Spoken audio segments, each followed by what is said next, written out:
His team gets a win last night. He gets on a plane and joins us in the studio this morning. Good to see West Virginia head coach Bob Huggins on behalf of Infinity's Coaches Charity Challenge. And good to have Seth Greenberg, our coach, in the studio as well. So I'm happy you found 2 3-point shots. It's hard to find 2 3-point shots. Well, we had a highlight. We had a hight that was a minute long. That's a good thing. Did you see we banked one?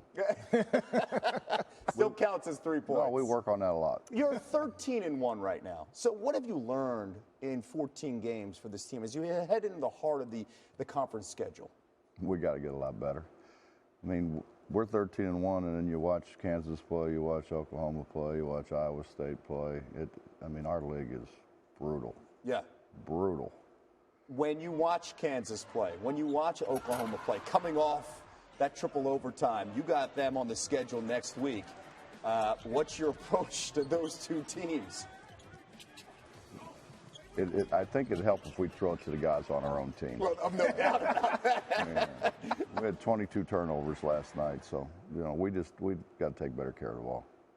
It's hard enough. It's hard enough to beat them because they're really good without trying to beat yourself. So we got to not beat ourselves. Let's talk a little bit about philosophy here, because before the start of the season, the NCAA changed the shot clock, 35 seconds to 30 seconds. You were a little outspoken and critical of this rule.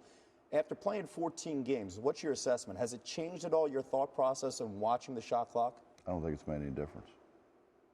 I mean, I really don't honestly think it's made any difference. Why do you think it was enforced? I don't know. Somebody thought it was a good idea. Why do we do half the things we do? I used to tell Joey Meyer when he was on the committee that they just do it to go to Palm Springs. If they don't make some changes, then they'll stop sending them to Palm Springs. But Coach, why isn't it a good idea, though? Well, because if you want to take the coaching and the strategy, here's what I don't understand. Probably the 2 Final Four games that you guys show every time there's a Final Four is Villanova-Georgetown.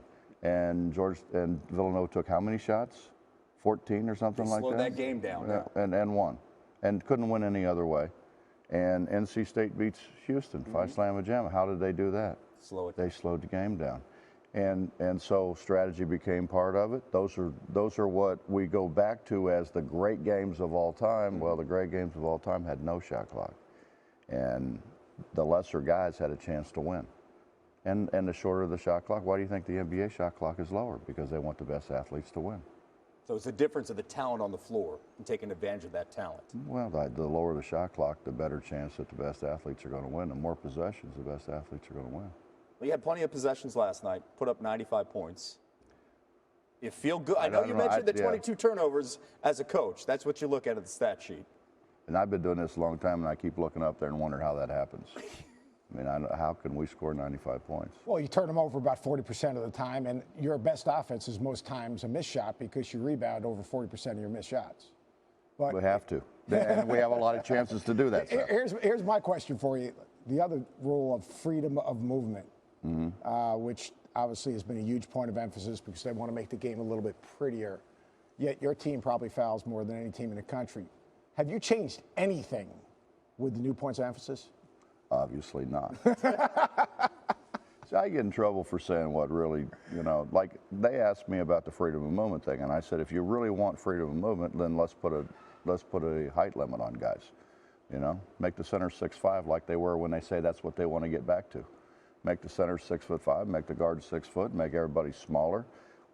The reality of the deal is the basket hadn't gotten any higher, the court hadn't gotten any wider, and the guys have gotten way, way, way bigger, way, way, way more athletic. And so, I mean, to think that you're going to put them in that confined area and once in a while they're not going to bump into each other is absurd. Yeah. Your league, to me, it's the best league in college basketball, top to bottom. There are no rocking chair games. How difficult is it for you guys? Because every time you play a road game, you've got to go to a different time zone. It's hard on the way back. We gain an hour going, we lose an hour coming back. That's the hard part. And so, when, like in the old days in the Big East, when we were in the Big East, we had an hour flight, same time zone. It didn't affect you as much. Now you go in another time zone, you fly a couple hours, and then on the way back you have to add another hour to that. So that makes it hard. Before we let you go, what's it like coaching against him? We need some. He owned me. You're kidding me? That's why I'm hanging out with you, Kevin, because he kept on beating my brains in. I kind of liked it.